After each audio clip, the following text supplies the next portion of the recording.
Let us study two important theorems related to integration of vector fields on a surface or a line or a inside a volume bounded by some closed surface. These theorems are very useful in studying or understanding electricity and magnetism.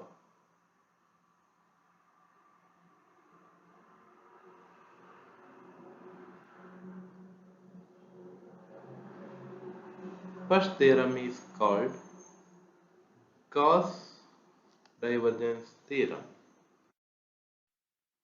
Gauss divergence theorem. Gauss divergence theorem is basically a equality.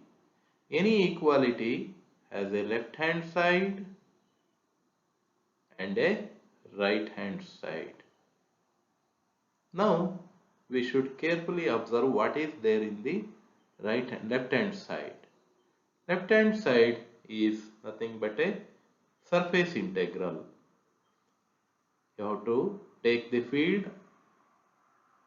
and take the dot product with a small area vector with that field and do that for all the points on the surface, then you sum it. It is the surface integral.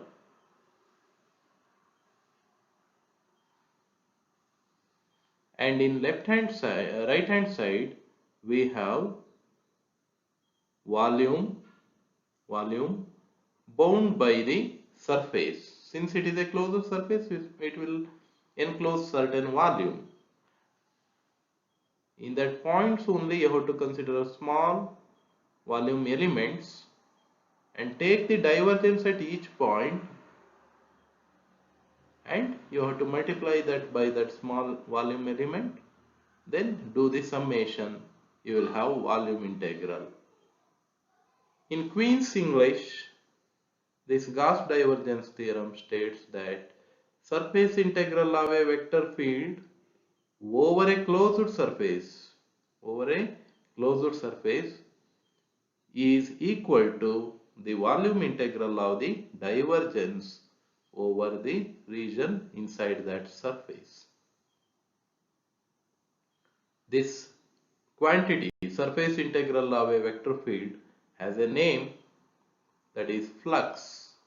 Flux through the closed surface is equal to the divergence of the field, volume integral of the divergence of the field inside the surface.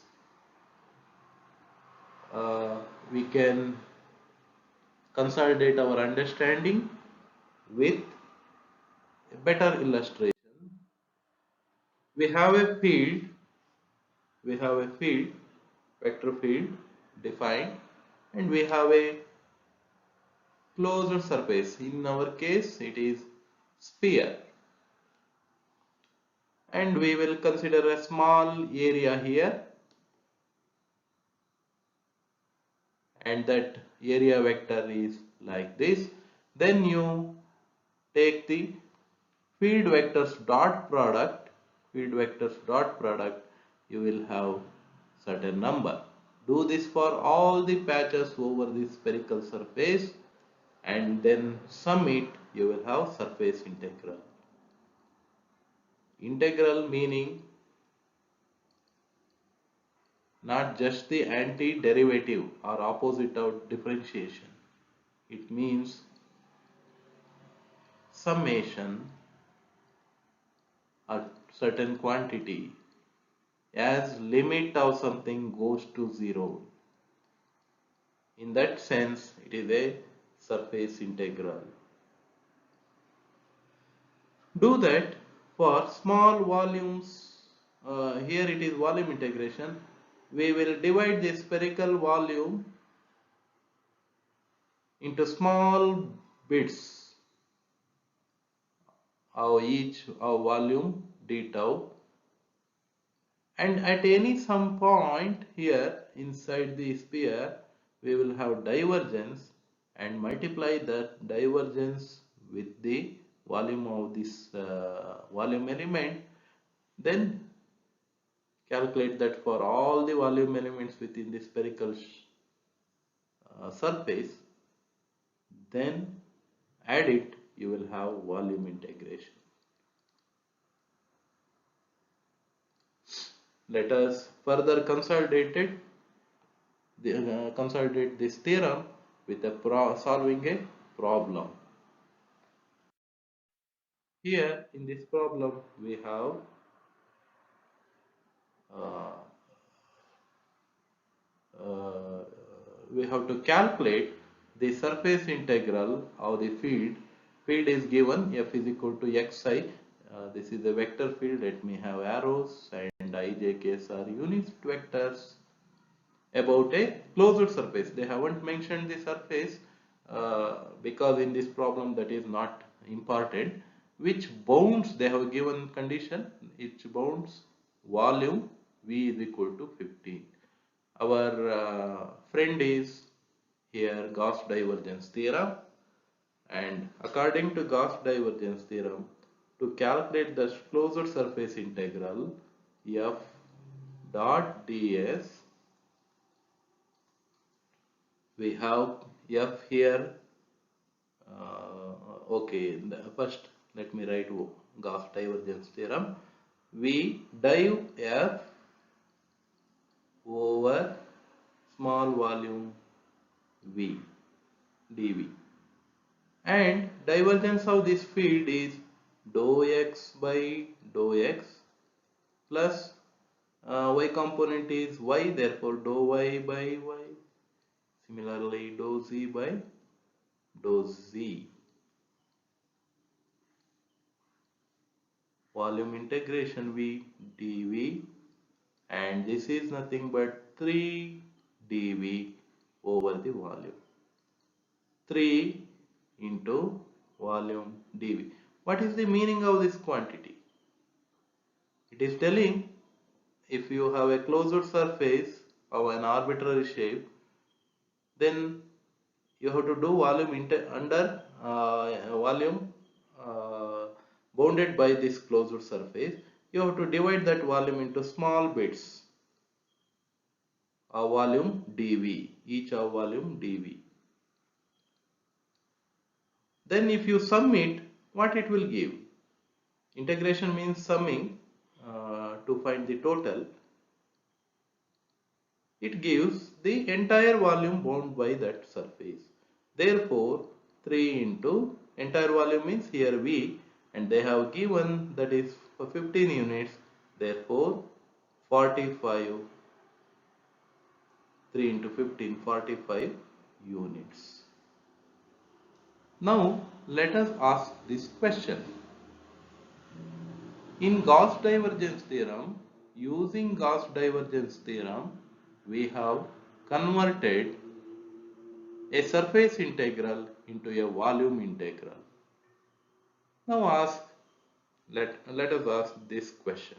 Can we convert a surface integral into a line integral? Let us take break. During the break, we will think over that question.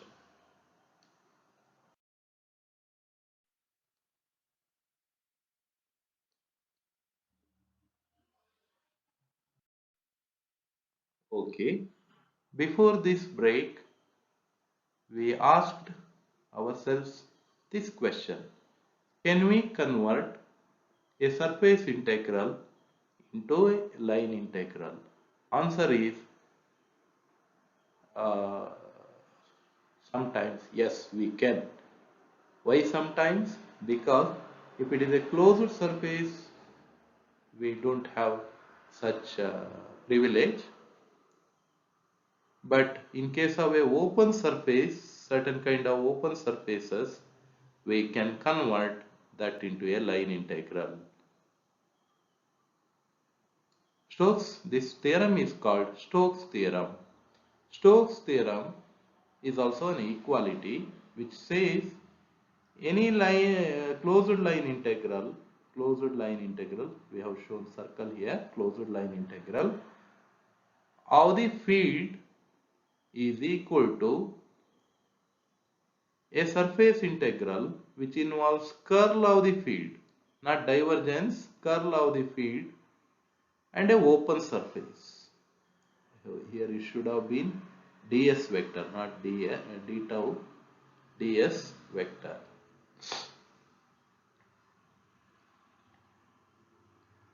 ds vector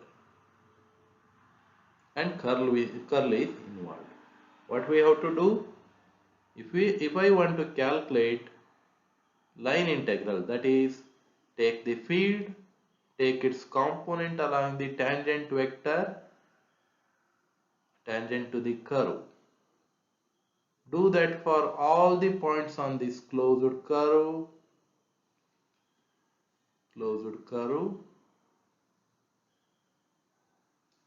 you will have certain number, and that number is nothing but you can obtain that number by taking curl of field at all the points, all the points on the surface, and take its surface integral with respect to a small this one ds here, and do that. Here you have to calculate curl of the vector field, and let me say that curl of the f is in this direction, then take dot product. Do this for all the points on the surface, then you add it, you will have surface integral.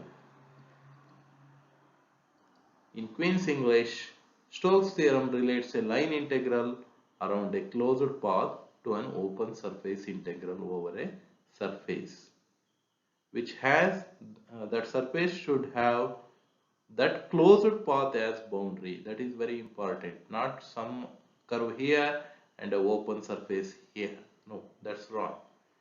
It should be bounded, that closed path should bound, or it should be the edge of the surface. We will consolidate this idea with another illustration. Here we have open surface as hemisphere. This is the hemisphere. We have to do integration on this surface. Integration on this surface. Integration of curl. Integration of curl. And we have to do the line integral on this edge only. Line integral on this edge only. Let us note few important points about Stokes' theorem. In Stokes' theorem, we have open surface, not a closed surface as in Gauss divergence theorem. Line integral along its closed boundary or edge, as we have illustrated here. Curl appears in surface integration side, not in the line integral. It is in the surface integral side. This theorem is useful in evaluation of integrals. Both the theorems are very useful in electricity and magnetism. See, these theorems, if you look at these portions, they involve integral, or integral means sum, therefore total of some properties of the field, total of some properties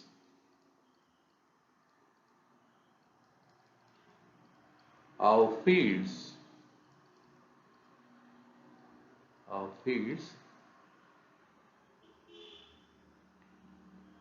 related to some other properties of fields,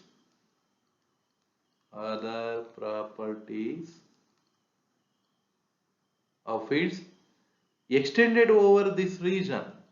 See, here it is surface, but we wanted to evaluate at closed lines only, these lines only. Therefore, these properties of these theorems in this integral form, they are relating properties defined over extended space, extended spatial region. But using same theorems, we can convert properties related at same point. For example, for example, for example, we have this relation divergence of E at any point is equal to charge density divided by epsilon naught. At same point, here if you want to calculate divergence, then the divergence of E is equal to charge density at this point only, not some other point or some extended curve or spatial region. It is related to charge density at this point only. This is this equation we will obtain using Gauss divergence theorem. Similarly, we can have third Maxwell equations using Stokes theorem. I will stop this vector calculus course at this point. You have to understand and master these two theorems which we are going to use frequently in our study of electricity and magnetism. Practice with few problems also which will help you to understand it better. Thank you.